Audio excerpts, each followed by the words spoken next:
Magandang araw mga kabayan and welcome back to my channel. Ang lulutuin natin ngayon ay napaka-versatile dahil pwede ito lagyan ng sabaw or ng sauce.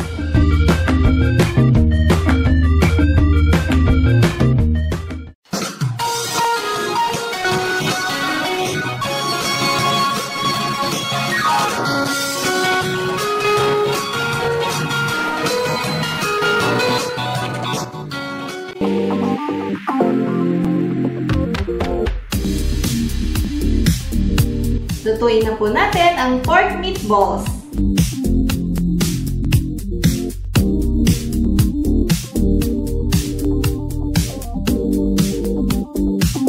Timplahin na natin ang ating pork meatballs.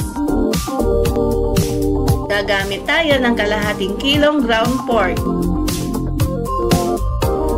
Ilalagay na natin ang fresh eggs. Isunod natin ang iodized salt at saka ang ground black pepper. Ilagay na rin natin ang minced garlic. Lagyan din natin ang diced carrots. Lalagyan din natin ng chopped kinchay at minced onion. Paghalo-haluin na natin ito. If you haven't subscribed yet, please click the subscribe button and the notification bell. Shout out po kay Yummy King, Delia Cacananta, at kay Primo Baldehera. Pakibisita na rin po ang kanilang mga channels. Haluan din natin ito ng all-purpose flour. Magsisilbi din itong binder.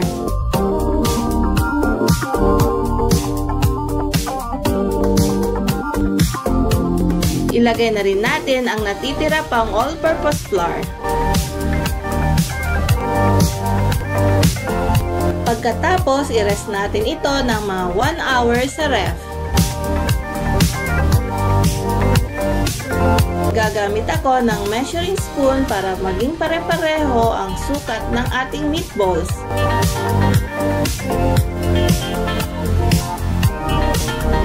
I-coat natin ito ng all-purpose flour at bilugin.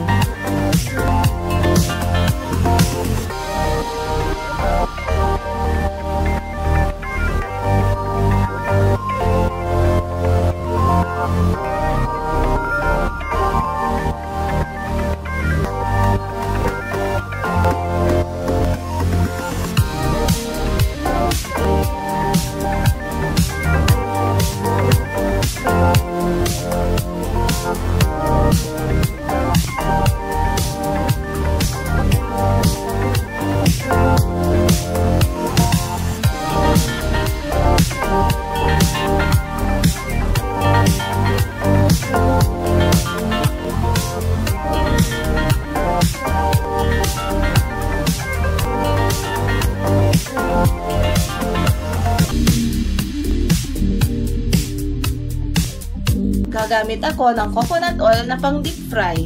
Ang dami nito ay nakadepende na sa laki ng pagpiprituhan.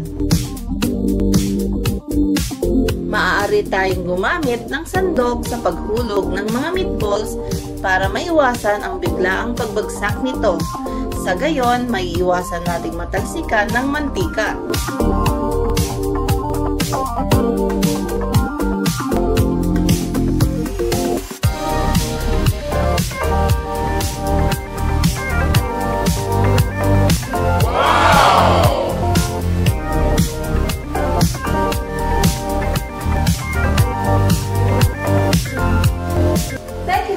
If you like this video, please give me a thumbs up and subscribe to my channel. Don't forget to click the notification bell for more delicious recipes. Remember, sharing is caring. God bless everyone and see you on my next video. Bye!